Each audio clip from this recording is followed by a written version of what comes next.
Happy bloody Halloween! I'm Mr. Kraken, and today to celebrate the most glorious of holidays, Halloween, I'm here to talk about 5 Australian horror films that you definitely haven't seen.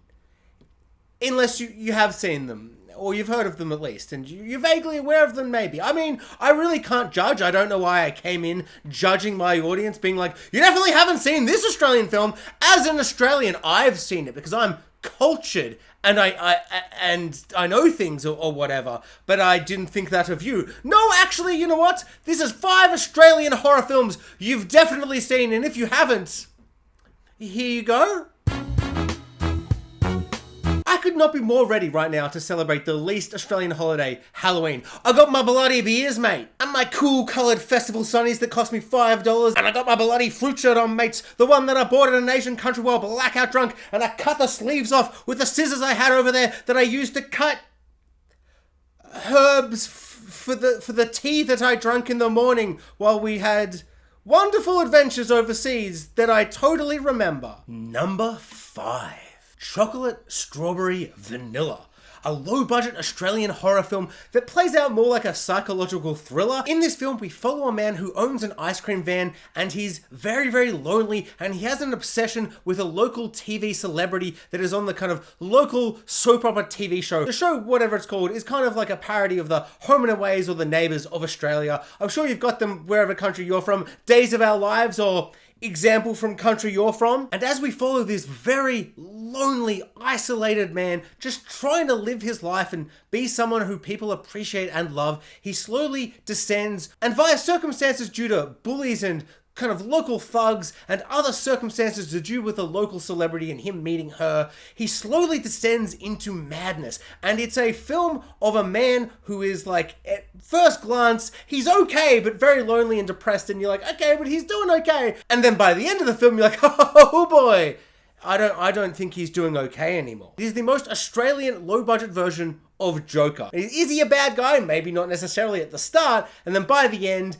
things just take such a horrible, intense turn. The last 15 minutes are so unique and insane and just maddening. There is some absolute insanity that goes on in the last 15 minutes of this movie that makes it such a tragedy that this film isn't a cult classic worldwide, but it's the type of film I wish everybody could see because it is so fascinating, so interesting. It is so brilliantly crafted, like on a filmmaking level. The writing, the directing, the cinematography, everything is on fire. The acting is superb. Our lead character, actor name here, he's so good. Like, he just kills it. He's such a devastating, sad, pathetic character, but you empathize with him so hard, and then by the end, you feel a mix of emotions. It really does get pretty intense by the end. Number 4, The Loved Ones. This film is a brilliant Australian teen drama / horror film. It's kind of a crazy film. It's a weird combination of 2 genres, and it somehow balances them both like some kind of skilled juggler. You see, it's like some kind of local improv comedy thing where they're just like, oh, this guy, he's just a juggler. And then you see the greatest juggler you've ever seen. You're like, how'd he do the juggling so well? That's this low-budget Australian horror film. It simultaneously is a hilarious rom-com teenage drama, while also some horrific, dark, torture-related horror film with just some really upsetting stuff. It's just this film gets dark. The film does something really unique and interesting and different that kind of stands out to me apart from every other amazing thing that happens in this film. But like the main character, like our main protagonist, after about the 10-minute mark, he doesn't speak a single word in the entire film. Like, he does not say a single line of dialogue after the 10-minute mark. And I reckon those first 10 minutes, you got like 12 lines of dialogue. Like, he barely speaks. It's really interesting. It's a really interesting decision to make us follow a character that doesn't speak, yet we get everything we need to. It's a testament to just like the direction of the film, the kind of, I don't know, acting that he does, and like those just looks with his eyeballs doing the acting. He's all like, you know, with the crazy stuff that happens later on.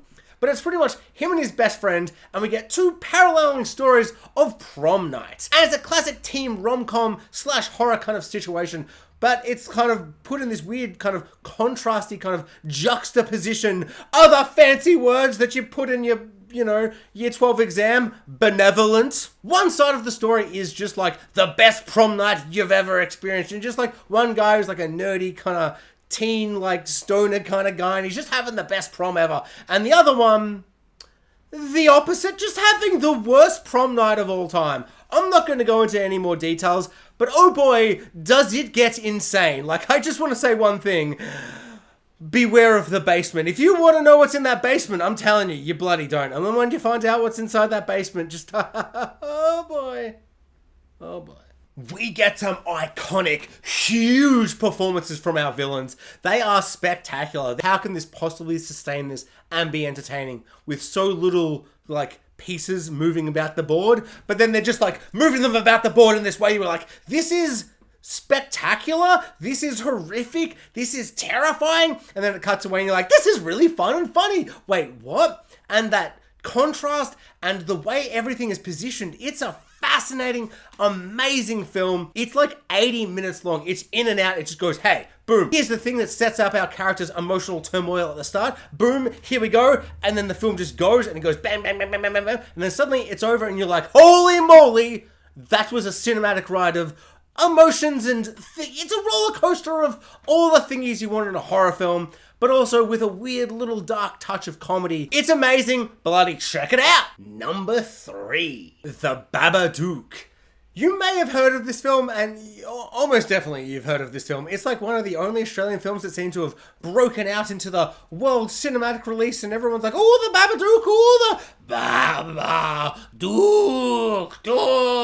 Dook, or whatever. You've seen the film, or you haven't, and you're like, what was that?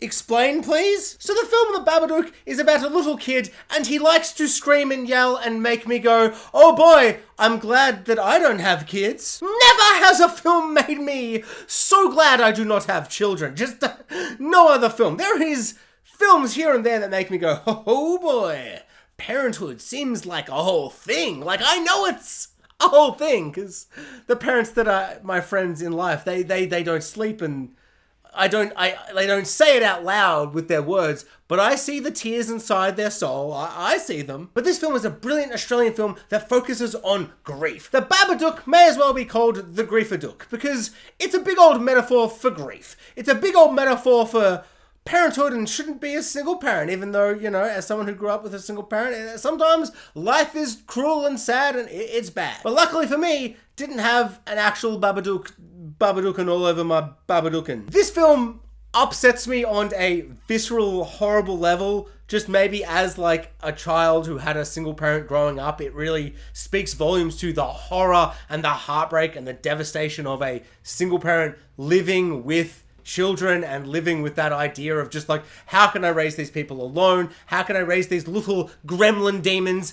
And luckily enough for me, I didn't scream my heart out every time I could get the opportunity. Oh boy, does this kid, he just loves to scream and just eyes wide, teeth, so much teeth screaming. Just, this child made me so upset. And I actually understand where he's coming from. Like, I understand. He's actually seeing a big old Babadook. It's a movie where it's like, what if your child who's screaming about demons and monsters, he's having a big old fuss about stuff, and it's really more about parenthood and grief and being a single parent and a child who's like acting out, and like, how do you deal with all that stuff? Postmortem depression, and it's dealing with all these human themes, and it really is more about that. But on the filmic level, there is a big old Babadooking all over the place. And because of that, you have to kind of give the kid like a bit of like kind of leniency with being so screamy, he's so screamy. He just screams so much. I think at about the end of Act 1, I was like calling up the doctor. I'm like, how do you book a vasectomy? And then by the end of Act 2, I was like, oh, doctor, I'm calling back. It's me, Jax, the guy who booked the vasectomy. Don't worry, I chopped my dick off. I couldn't risk it. I've heard that it's like a 98% kind of thing. Like maybe, very maybe it's still going to happen. I could have a kid. So I just cut it right off. But then at the end of the film, I actually had kind of a different appreciation for the kid and the kid as a character. There's some really interesting things at play in that third act. And then I looked down at my junk sitting on the floor just bleeding out. And I'm like, I better get this in a bucket and some ice, and I better call the doctor back. But no, it's a fantastic film. It is so superbly crafted in like the big monster, the spooky, big old Babadook, you know, the big demon monster thingy that's going on the whole film. It's a metaphor for grief. It's a metaphor for this, that. It's a metaphor. It's a metaphor. You can pick whatever you want. Parenthood, grief, ba. And the last scene is so expertly crafted in making you go, oh, they understand the theme they're dealing with. They haven't just gone, and then she grabbed a big old broadsword and chopped the demon's head off, and never there was grief again. It like handles it really cleverly, where it's like harrowing and sad and beautiful, but kind of sad and tragic. Like it's a really beautiful film. And the mother who plays the main character, I don't know where she's from. She was in Game of Thrones apparently, but it was in one of the later seasons where I checked out a little bit and I tried to black it all out. But she's so good. She's so tired for the whole film. And as a man who is just impossibly tired all day, all the time, I go home and I'm like, I am going to have to fight the urge to fall asleep and sleep until just the next day of work. It was a relatable, horrifying experience to watch this film. 4 out of 5 spooky Halloween-related pumpkins, but they've got a mullet because it's Australia. I don't know, whatever. Number 2, Lake Mungo. So this is a very different type of horror film. There's no jump scares. There's no gore. There's no violence or terrifying moments where the music goes, and it starts scaring you like, oh, I'm scared because the music was loud and it cut to a thing that was someone going, Rah! This film is one of the most unique, terrifying, upsetting, and harrowing horror films I've ever seen. It really upset me to my core.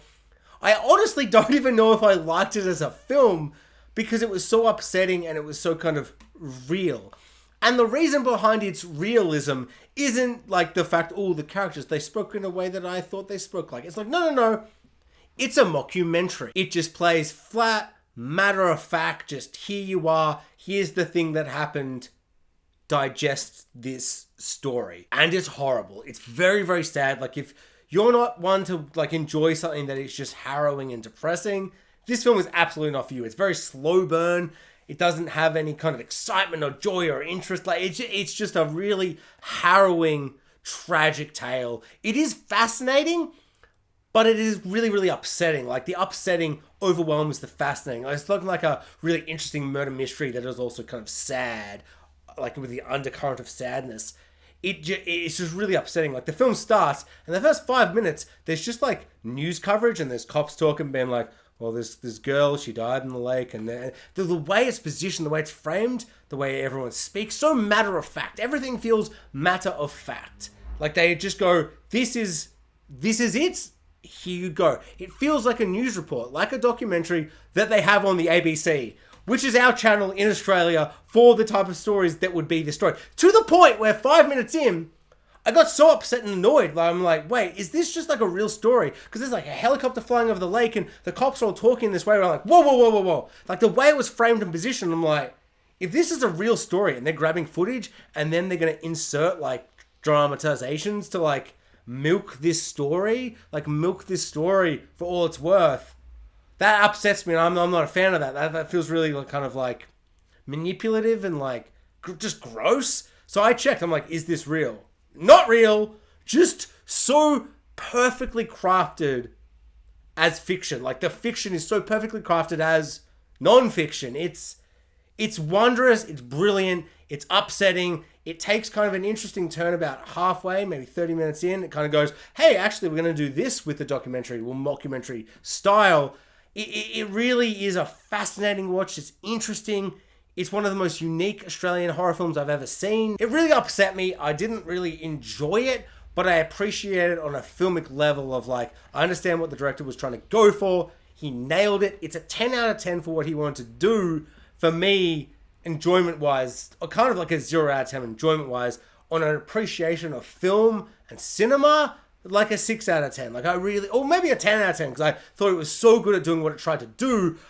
but it made me so upset, and I found it so hard to like engage with it on a story level because it felt so real, which is so upsetting. Like, I'm in this really weird balance, but I want to recommend it because it is so unique, so different, so vibrant and fresh. But oh my god, if you don't like harrowing stories, don't watch this because it'll make you want to die. Number 1. Wake in Fright. This is the scariest, most terrifying, horrific Australian film ever made. Oh wow, Jax! Oh my god, what is the most horrific villain in the most horrific, terrifying Australian film ever made? What is it? Is it some kind of Freddy Krueger I've never heard of? A Jason? A Voorhees? No, that's the same guy. It doesn't matter. No, but don't worry about characters from things, or Michael Myers or whatever. Don't worry about any of them. The thing you need to be most terrified about in the most horrific Australian film ever made: drunken Australians. Drunken Australians in the outback. Drunken Australians in the outback where you have no chance of escape. It just I cannot stress enough. That sounds like some kind of joke, like some kind of self-deprecating joke where you're like, oh, Australians, they love to be self-deprecating. They love a bit of a beer. They love a drink. No, I'm telling you, this film, it's horrifying. So in Wake in Fright, we follow a teacher who is out in the outback doing teaching or whatever, and he's catching a train back home, but he stops off before he catches train back to civilization out of the outback, and he's like, I'll do a cheeky little bit of gambling. And so he does a cheeky little bit of gambling. He may have had a beer or two, who's to say? And he wakes up hungover, covered in dirt and sweat and dust, and just feeling no good. We've all been there. But he wakes up and he's like, oh boy, he has no cash to get out of the dusty hellhole that he's in, and so begins an absolute descent into madness and chaos. As a man descends from normality of some sort, like he's a teacher, so that sucks because of kids, but then just descending into absolute chaos and anarchy, and just he loses his mind very slowly. Do you want to see a film where you can literally smell the sweat and dust and dirt on the actors? Like, you just, like, the characters are filled with sweat and dust, and they're just like looking at you, like, and you're like, I can taste that sweat. I can taste that salty, sweaty, dusty, dirty feeling. It is so horrific. It is so dark. It is so personal to this one man as he just tries everything to get out, but he keeps digging himself deeper and deeper into this dusty, dirty hole. There are some truly disturbing sequences of just madness and gambling and drunkenness, and it just like epitomizes the worst part of Australian culture. This film tackles such a gross aspect of our culture. As a man who loves being Australian and loves Australia, watching this film upsets me. It terrifies me. It horrifies me. It is so brilliantly crafted. It just grabs into the most disgusting, disturbing side of Australia. It is fascinating, interesting, horrifying. Like, it really is really upsetting. The film is fantastic. It is the best Australian horror film, and I would probably say the best Australian film ever made, and I cannot imagine a filmmaker making a better film. It is so good, bloody go check it out. Wake in Fright. And when you leave the film being like, oh, I did not enjoy watching that, you're welcome. Thanks for watching, guys. Like, subscribe, hit the notification bell, and comment below. I'd love to know what everyone thought if they saw these 5 Australian horror films. Big gays, big nays, just give me your thoughts. I'd love to hear them.